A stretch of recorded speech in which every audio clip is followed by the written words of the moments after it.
As the prisoner lowered his head, he noticed something unusual. The chains binding his hands and feet hadn't been locked. He quietly glanced over at Lincoln, signaling him with his eyes. The two immediately understood each other without a word. But neither of them dared to make a reckless move. That tiny opportunity wasn't nearly enough to guarantee an escape.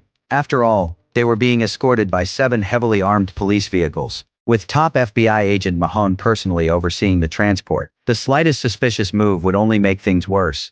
As they waited patiently for the right moment, the convoy slowly entered a dark and narrow tunnel. Ahead of them, a man frantically waved his arms to stop the convoy. The police couldn't figure out what he wanted. Out of caution, they ordered the entire convoy to stop. Every escort officer stepped out with weapons drawn. They soon discovered that a truck had broken down, completely blocking the middle of the tunnel. How much time is it going to take to move this semi? I've got my men working on it now. To clear the obstruction as quickly as possible, the prison guard watching them was called over to help. But as he got out of the vehicle, he accidentally left the key to their chains behind. The discovery filled both men with excitement. They exchanged another knowing glance. What surprised them even more was a partially open emergency door beside the vehicle. Lincoln wanted to make a run for it, but the ever-cautious Michael sensed something wasn't right. That's too easy. The keys are accidentally left out. The door's accidentally left open. It's our only shot. It's their only shot. They don't have an excuse to kill us unless we give it to them.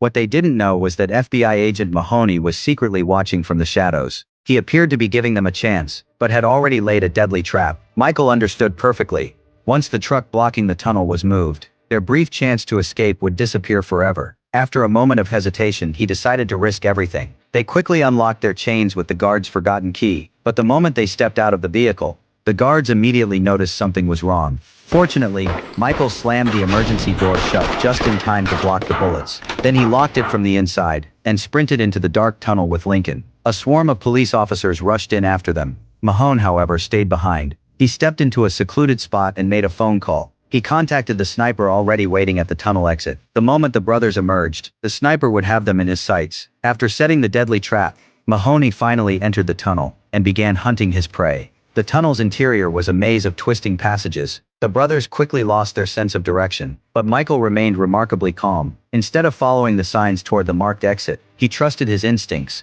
and climbed into a hidden passage above. When Mahoney realized they had changed course, he knew something was wrong. He immediately alerted the assassin. They're improvising, heading toward the surface. The assassin sprang into action as soon as he received the order, drawing his pistol as he entered the tunnel, working with Mahoney to trap the brothers from both directions. Meanwhile, Michael and Lincoln ran toward the light at the tunnel's end. But then something completely unexpected happened.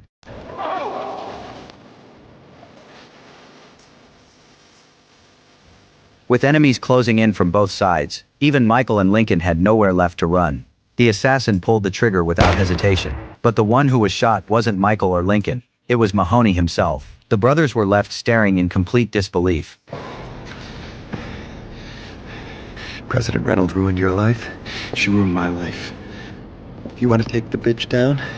You just found your inside man, but it's got to be right now. Let's go! Now! Not knowing whether the assassin was friend or foe, they followed him out of the tunnel anyway. The three of them jumped into a car and sped toward the outskirts. Before long, they came upon a police checkpoint. Lay down on the floor. Now! After hiding the two brothers, the assassin calmly drove up to the officers, then casually presented his identification.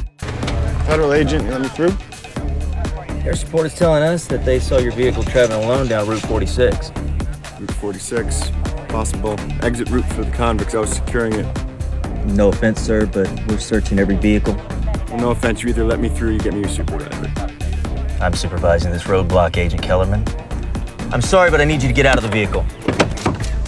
Sergeant, Humphreys.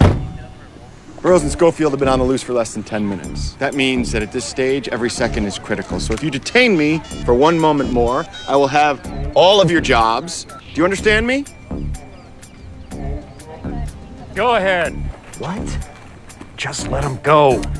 Using his special credentials as cover, Kellerman successfully smuggled the two most wanted fugitives through the checkpoint. A deadly manhunt orchestrated by both the police and the FBI was completely overturned by an unexpected twist. The two brothers, who had been cornered with no way out, found the most unlikely ally when all hope seemed lost, and their desperate escape had suddenly taken an entirely new turn.